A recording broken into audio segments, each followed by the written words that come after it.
Welcome to Kavitha recipe Tamil. இன்னைக்கு பார்க்க போகிற ரெசிபி ஒரு பாரம்பரியமான செட்டிநாட்டு ஸ்பெஷல் பால் பணியாரம் எப்படி செய்யலாங்கிறத பார்க்கலாம் வாங்க.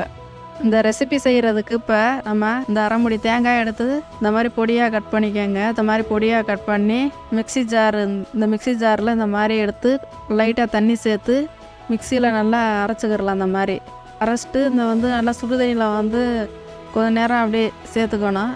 ஏன்னா உடனே அதை கை வச்சு கரைக்க முடியாது, நம்ம சூடாக இருக்கா, அதனால் ஓரமாக இருக்கட்டும். இந்த பணியாரத்துக்கு ஒரு கப்பில் நம்ம பச்சரிசியை புழுங்கலரிசி எடுத்துக்கிட்டோம்னா அதே கப்பில் உளுந்தம் பருப்பு எடுத்ததே ஊற வச்சு மாவு அரைச்சி வச்சுக்கணும். இல்லைன்னா நீங்கள் இட்லி மாவு இருக்குல்ல, இட்லி மாவுலாம் நல்லா திக்காக தண்ணி சேர்க்காம அது நம்ம அரைச்ச அன்னைக்கே உடனே இந்த மாதிரி எடுத்து செய்யலாம். உருண்டையாக உருட்டி இந்த மாதிரி பணியாரம் நம்ம செய்யலாம். இப்போ நான் மாவு அரைச்சி ரெடியாக வச்சுருக்கேன்.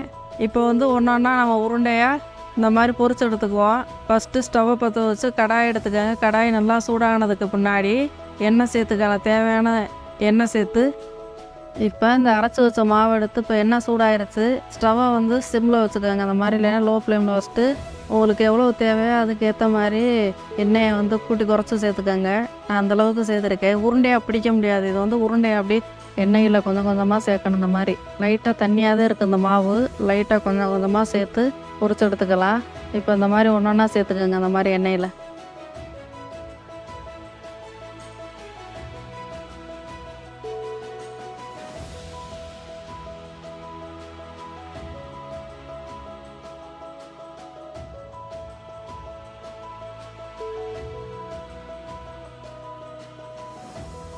இந்த மாவு ரொம்ப தண்ணியாகவும் இல்லை, கொஞ்சம் கெட்டியாகவும் இல்லை, இந்த அளவுக்கு தான் இருக்கணும். அப்போ தான் கரெக்டாக இருக்கும்.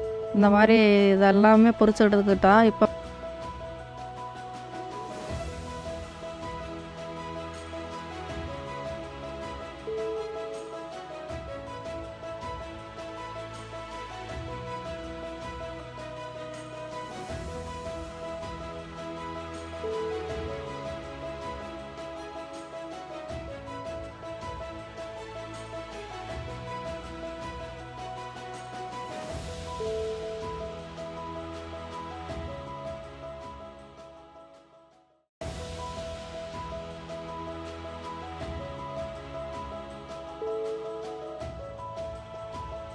பாகு இந்த பக்கம் தேங்காய் பால் எடுத்துக்கிறலாம். இப்போ சுடுதண்ணியில் இருக்க தேங்காய் பாலை நல்லா கரைச்சி இந்த மாதிரி புரிஞ்சு எடுத்துக்குவோம். எடுத்துட்டு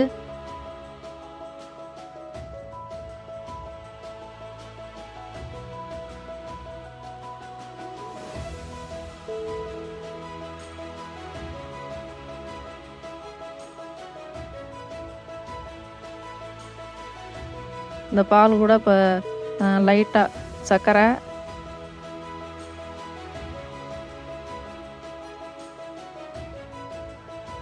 ஏலக்காய் பவுட்ரு இதை சேர்த்து இந்த கரண்டி நல்லா மிக்ஸ் பண்ணிக்கிறலாம்.